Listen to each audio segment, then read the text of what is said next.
Hello everyone, good morning. আমি মনীষা। আমার নতুন আরেকটা ভিডিওতে তোমাদের সকলকে অনেক ওয়েলকাম। আজকে সকালটা শুরু হয়েছে প্রায় 5:15 থেকে, আর এখন ঘড়ি কাটায় 5:30 বেজে গেছে।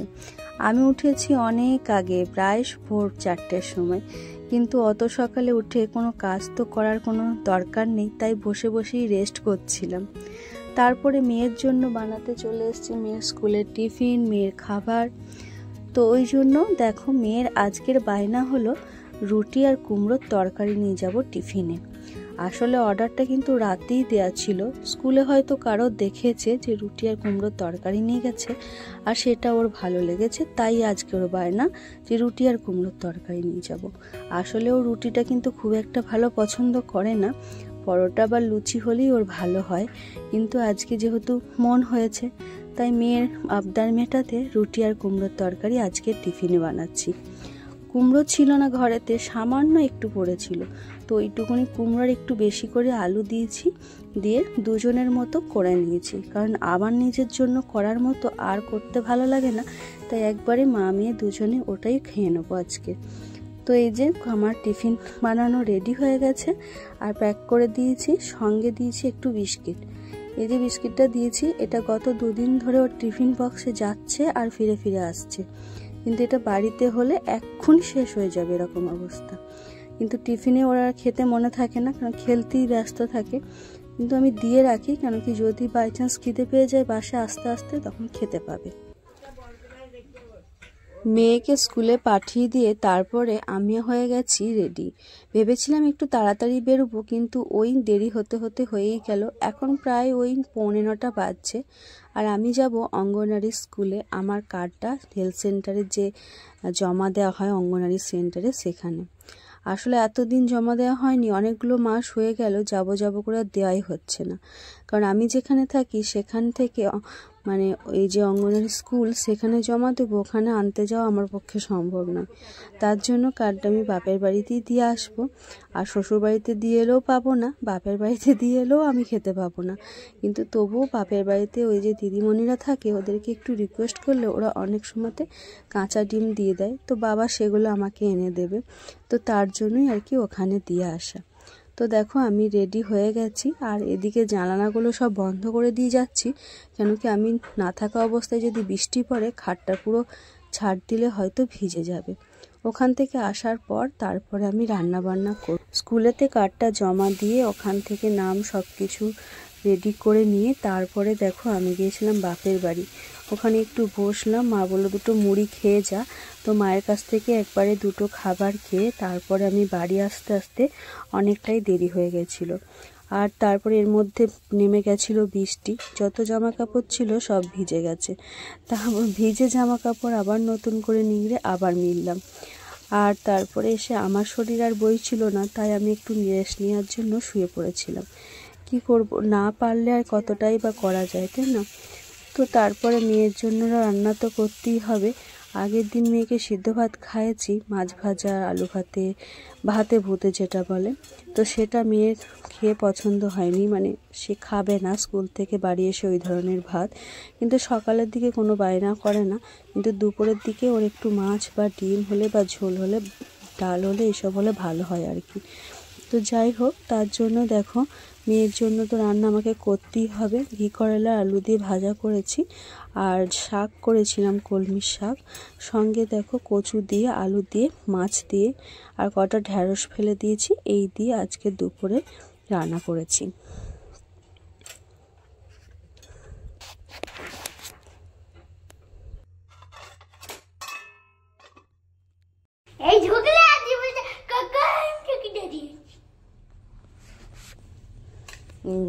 এনে জল নে, জলটা নে গো, গরমে করছি তো। এইটাই দেখাবো আমি যে ইসু কিরকম করে বাড়িতে। ড্রেসটা তোল।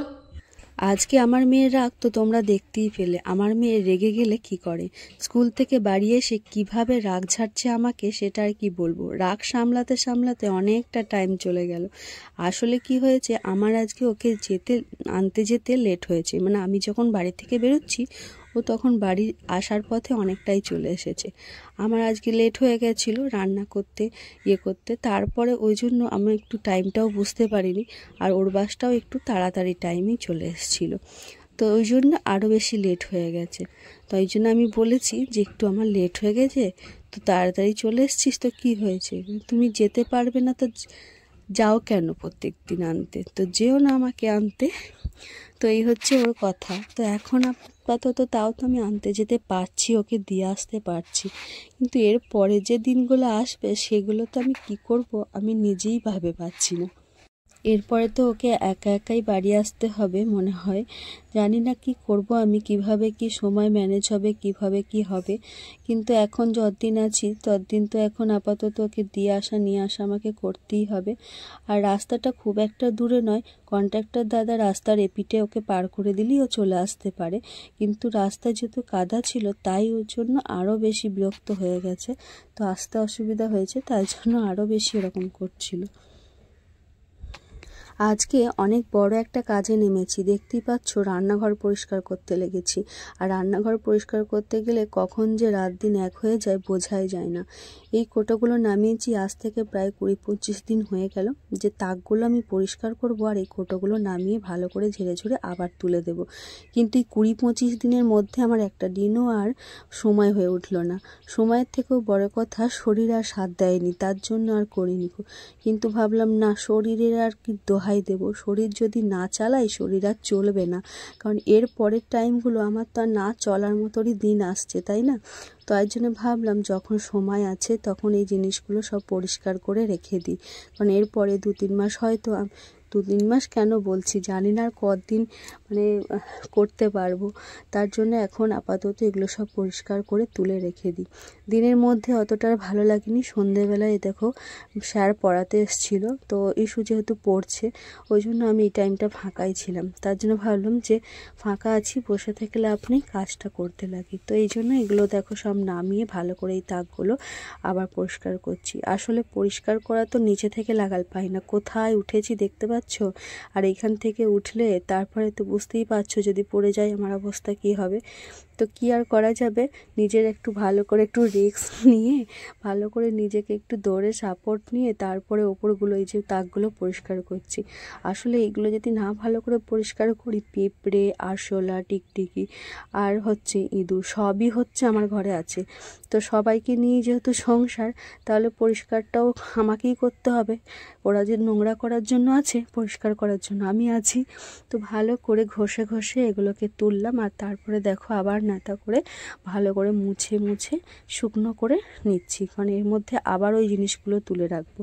এর ওপরে চেটানোর জন্য পেপার নিয়ে আসা হয়নি, পেপারগুলো নিয়ে আসবো, তারপর এর মধ্যে আবার সব জিনিসগুলো রাখবো। আর যে যে প্যাকেটগুলো ছিল আগেকার সেগুলো অনেক জিনিস ফেলে দিলাম, কারণ ওই প্যাকেটগুলো তো আর রাখার কোনো দরকারই নেই, কারণ অনেক দিন ধরে প্যাকেটগুলো শুধু শুধু পড়ে আছে।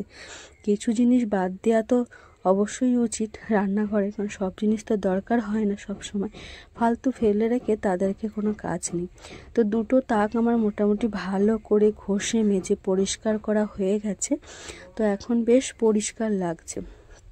দেখো ভালো করে পরিষ্কার করে নিয়েছি দুটো, তারপরে এর মধ্যে আবার ওই কাগজগুলো চিটকালে আরও দেখতে সুন্দর লাগবে। তো এখন আপাতত অনেকটাই রাত হয়ে গেছে, প্রায় 10টা বেজে গেছে, স্যারের পড়ানোও হয়ে গেছে, কিন্তু আমার খাবার বানানো হয়নি এখনও রাতের। একটা কাজ করতে গেলে আর কোনো কাজ হয় বলে আমার তো মনে হচ্ছে না হবে। রাত্রি প্রায় 10টার ওপর হয়ে গেছে, আর মেয়ের স্যার পড়িয়ে চলে গেছে, এবার হলো রাতে ডিনারে বলা। ডিনারে কী যে খাবো সেটাই চিন্তা করছি, কারণ এত রাতে আবার বানিয়ে খেতে গেলে আরও তো রাত হবে। তার জন্য মেয়ে বললো মা ঝাল সুজি করো, পেঁয়াজ ছাড়া সবজি ছাড়া আলু ছাড়া ঝাল সুজি, সেটা কেমন করে করা হয় বলো তো। মেয়ের কথা না শুনে আমি দেখো পেঁয়াজ দিয়েছি, সবজি দিয়েছি, আলুটা দিইনি, তো এই দিয়ে আজকে ঝাল সুজিটা করছি। সুজিটা আগে থাকতে ভেজে রেখে দিয়েছিলাম, যেহেতু এখন বর্ষাকাল, সুজি তারপরে মুগের ডাল এগুলো হালকা ভেজে রেখে দিলে না পোকা ধরার চান্স থাকে না। তো এগুলো ভেজে আগে থাকতেই রেখে দিয়েছিলাম, আর সুজিটা অল্প অল্প হালকা হালকা জল দিয়ে ভালো করে এই যে করে নিলাম, আর ওপর থেকে হওয়ার পরে একটুখানি ঘি দিয়েছিলাম আর কি।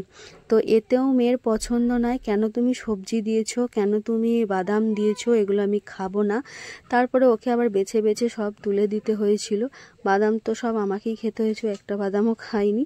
তো এই হচ্ছে ব্যাপার, খেতে গিয়ে বাচ্চাদের এত বায়না, কী যে হবে ভগবান জানে এদের। তো দেখো তারপরে একটু সসও দিয়ে দিয়েছিলাম মিষ্টি মিষ্টি হওয়ার জন্য। আর আমি লঙ্কা নিয়েছিলাম, কিন্তু ওর পাতে কোনো লঙ্কা ছিল না আর কি, আমি পরে লঙ্কা অ্যাড করেছিলাম। তো তোমাদের এই ভিডিওটা কেমন লাগলো কমেন্টে কিন্তু জানিও। আশা করছি ভিডিওটা ভালো লেগেছে। যারা নতুন বন্ধু আছো ভিডিওটা অবশ্যই লাইক করে চ্যানেলটাকে সাবস্ক্রাইব করে দিও। তোমাদের লাইক সাবস্ক্রাইব দেখে আমার কিন্তু ভিডিও করতে আরও ইচ্ছা করবে। তো চলো আজকের মতো tata bye bye, good night. সবাই ভালো থেকো, সুস্থ থেকো, নিজের খেয়াল রাখো।